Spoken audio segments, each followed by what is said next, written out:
Hello, Anna. Thank you very much for joining us in this studio. You've been to Donbass and to Crimea many times. Would you please comment on the current state of human rights in Ukraine in perspective of human rights?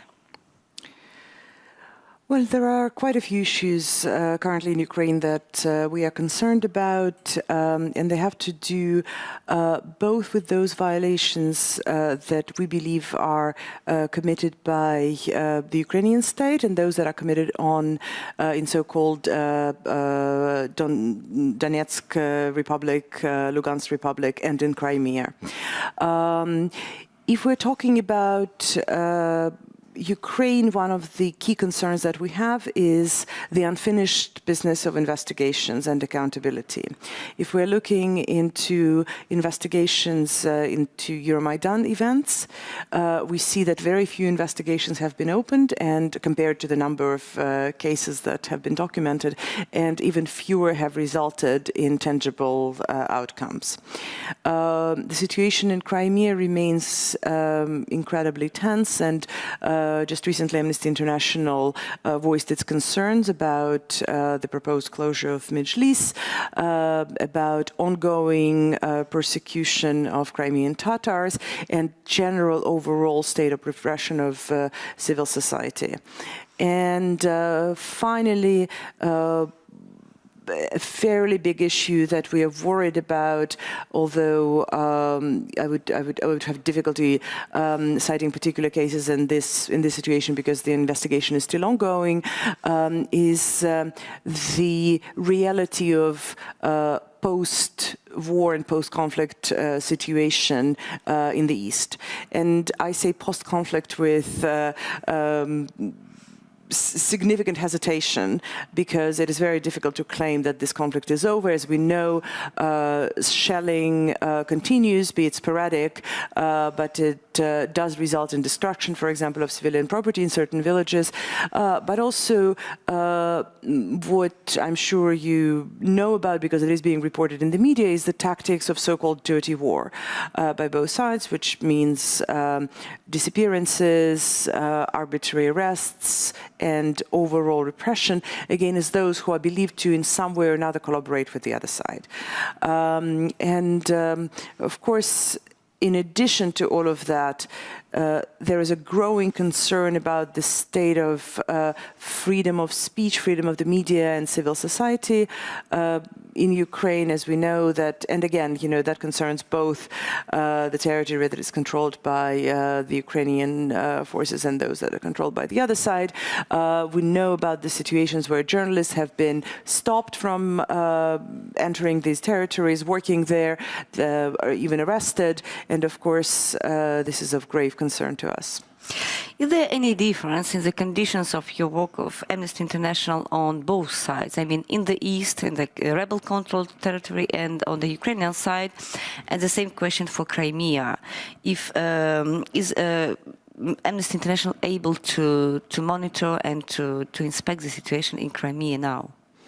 To a certain extent. Obviously, we have to go through official channels, but and it's not easy, I would never say so, but so far we have not faced major difficulties. And I'm saying so far because I know that, for example, when it concerns situation is in the east, this territory is controlled by the so-called DNR and LNR.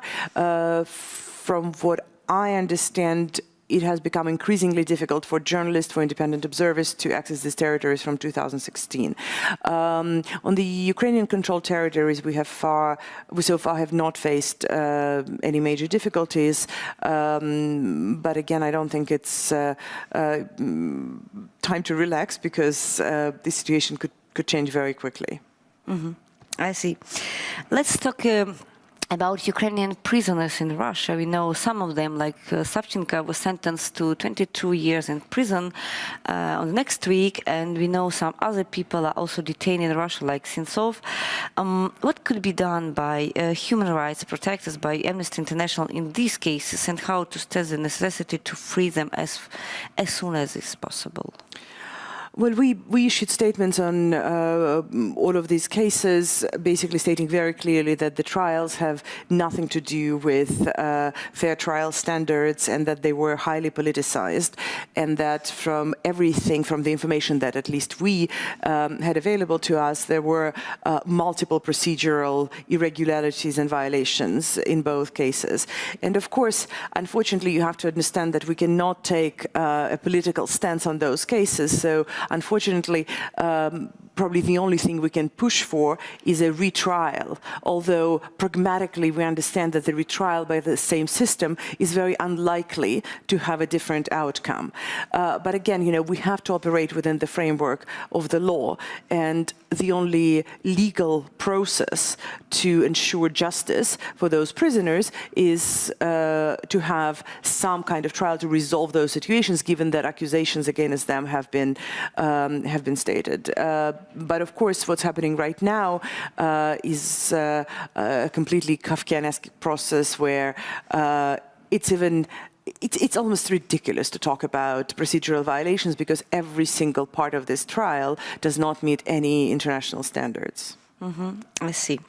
And let's talk more broadly about Russian experience, because at this point we came to it about Russia and Chechnya, and probably some parallels between Russia and Chechnya situation and Ukraine issue. You are talking quite soon.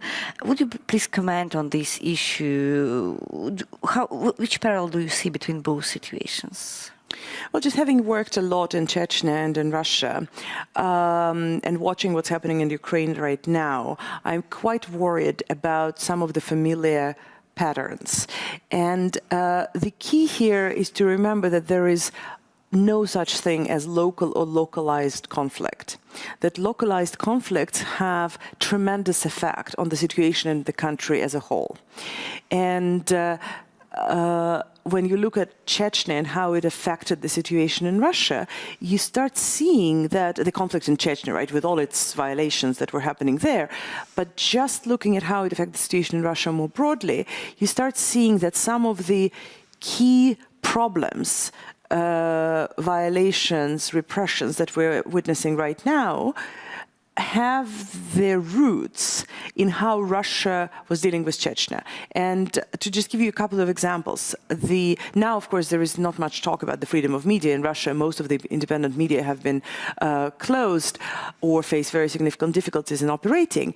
But it's worth remembering that it actually started with the war in Chechnya, that the first media that started experiencing censorship and closure were the ones who had very active position on the war in Chechnya.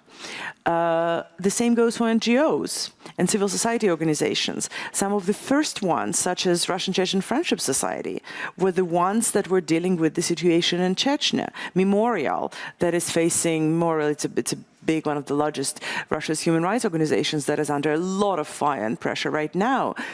They were the ones who worked very actively in Chechnya, and the first difficulties they faced were right there, including one of their key members, the director of the office, being killed in Chechnya. So, and that goes into many other issues that I think are affecting how where Russia is going. Foreign policy.